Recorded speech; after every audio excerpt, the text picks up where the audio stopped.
dakizuenez gaur Lezoko laugarren antzerki testu laburren lehiaketaren aurkezpena dugu, eta ostegunean abiatuko da aurtengo edizioa, eta xehetasun guztiak emateko elkartu gara hemen, nire ezkerretara Ainhoa Salaberria, Lezoko kulturteknikaria, eta eskubitara Gurtzanin Intxaurraga IK Teatroko zuzendaria. Testu laburren lehiaketa hau, IK Teatroa eta Lezoko Udalarekin elkarlanean Lezo Estena 2026 mediazioa proiektuaren barruan kokatuta dago, eta gure asmoa euskal dramaturgoei eta bereziki euskal dramaturgo gazteei parte hartzeko espazioa eskaintzea eta herritarrak antzerkira gerturatzeko aukerak ematea da. Aurrerago bi hauek xehetasun gehiago aurkeztuko dituzte, baina esan aurtengo finala urriaren 3 izango dela, eta bertan ikusi ahal izango direla testu finalisten testu dramatizatuak. Horregatik, aurten ere, gogo handiz antolatu dugu lehiaketa, Lezo Artzain antzerkizale oro, partida honen parte izatera gonbidatu nahi ditugu, eta gure helburua, lehen esan bezala, antzerkia jendearen gana gerturatzea da. Horregatik, zaletasuena duen oro, gonbidatu nahi dugu, aurten ere lehiaketan parte hartzea, testuak idaztea, eta Lezo Artzain antzerkizaleak finala handira gonbidatzea.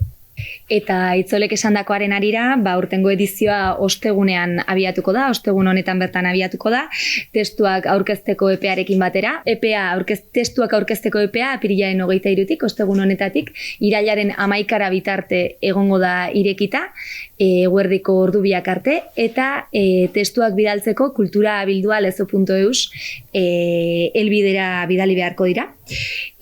Ondoren testuak irailaren 11an jaso eta epaimaikide profesional batek baloratu ostean, irailaren 18an argitaratuko dira bai udaleko eta baita ikako webunetan eta kanaletan nor izango diren 4 testu finalistak. Eta azkenik Aitzolek esandakoaren harira, irakurketa dramatizatuaren finala urriaren 3an egingo da, Lezoko herri eskolako patioan. Lehiaketan parte hartzeko hainbat xehetasun kontuan eduki beharko dira eta Agurtzanek azalduko ditu orain. Eskerrik asko Lezoko udalari, 4. urtez, ikangan jarri duen konfiantzagatik ez.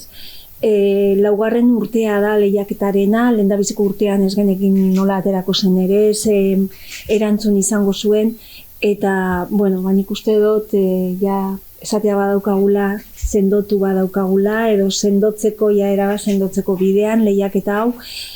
Beraiek esan ez dut aipatzearen zerbait esango nuke lehiaketaren eremu geografikoa Euskal Herri osoa hartzen duela, ez da bakarrik Gipuzkoarrentzako edo Lezoarrentzako, Euskararen eremu geografiko osotik jaso izan ditugu testuak, eta aurten ere hala izatea espero dugu. Iaz egin genuen salto eta bakarrik euskaraz idatzitako testuak, uste genuen bultzatu behar genuela edo diskriminazio positibo bat egin behar geniola euskarari eta euskal dramaturgoei. Eta erantzun oso ona jaso genuen, beldurrez hartu genuen hasieran, azkenean Euskal Herria ez da hain handia ere, baina handi egin genuen eta guztira 11 testo jaso ziren. Espero urten ere aurrekoaren, alderatzeko pixkatxo bat, erderaz eta euskaraz jasotzen genituenean, gehienez 20 jaso genituen. Orduan erdia baino gehiago lortu genuen iaz eta aurten espero dugu hortik ibiltzea edo gehiago. Lehiaketa honek gainera egiten duena da ere, Lezo Estena 2026 hasi izan 2023an, uste dut, 4. urtea da, eta zan pixka bat arte eszenikoek ikustaraztea, arte eszenikoek jentearen gana hurbildu beste modu berriak topatu publikoak egiteko, eta hainbat aktibidade ditut artean eta garrantzitsuenetako bat hau izan zen, apustu egitea, euskal dramaturgoak bizibilizatzeko aukera ematea, gazteak, adin guztietakoak, baino oinarrietan orain azalduko dizuedan moduan, bai dago ere marginazio positibo baten alde egin dugu gazteak idaztera animatzeko eta gazteak ikustarazteko. Orduan, urtengo oinarriak oso antzekoak dira aurreko urteetatik, baina aurten bai dago aldaketa bat, eta da 6 finalista beharrean 4 finalista izango dira aurten. Gero horrek eragiten duelako urrian ospatuko den partidaren iraupena, ez? Eta ikusten genuen pixka luzetxo geratzen zitzaigula, eta hobe genula pixka bat murriztea denporaz, jenteare egoteko, harrapatzeko egunean hasieratik bukaera arte, ez? Eta aurten apustu egin dugu, 4 izango dira finalistak, eta horietatik batek gutxienez, 35 urte baino gutxiago izan beharko du egile horrek. 35 urte baino gutxiago.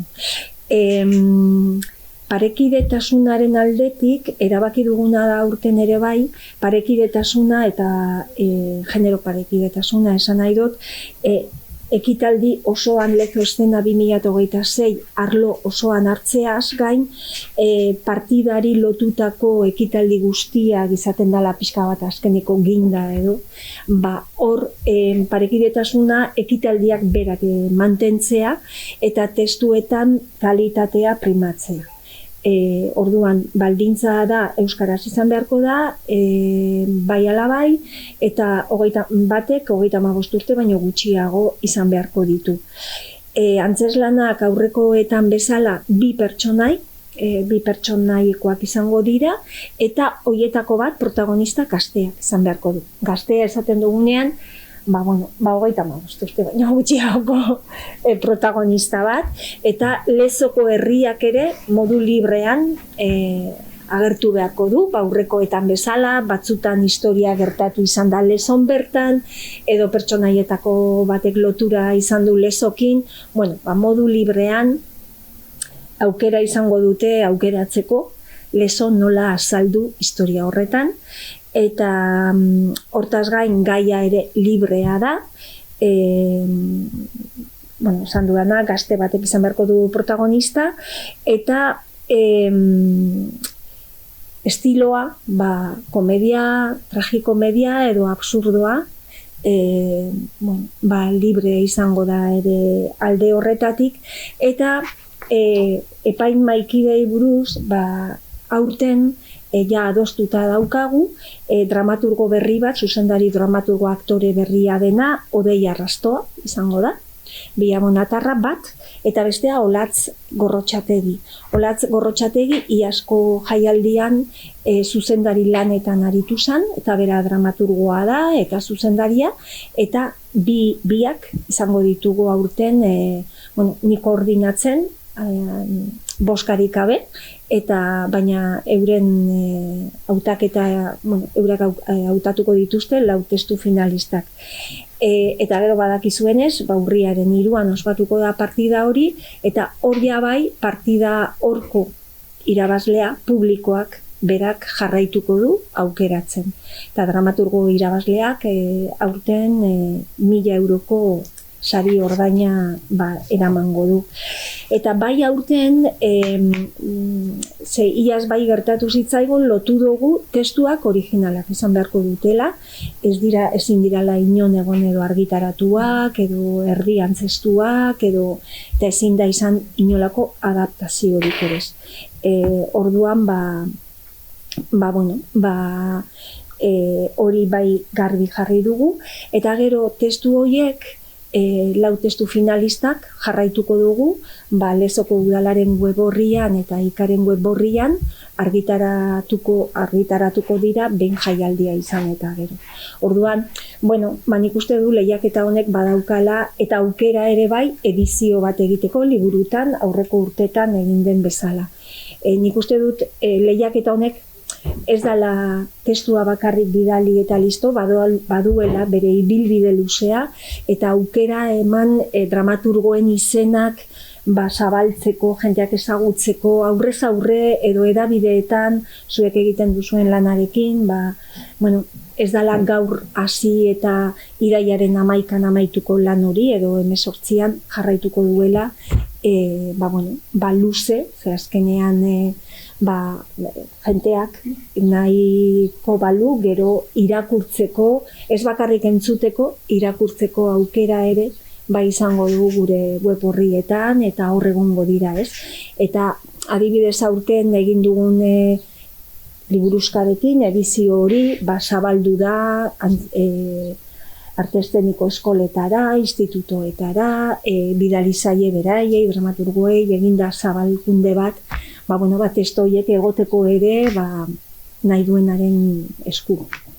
Ez dakit zergatik gehiago, uste dut. Nik uste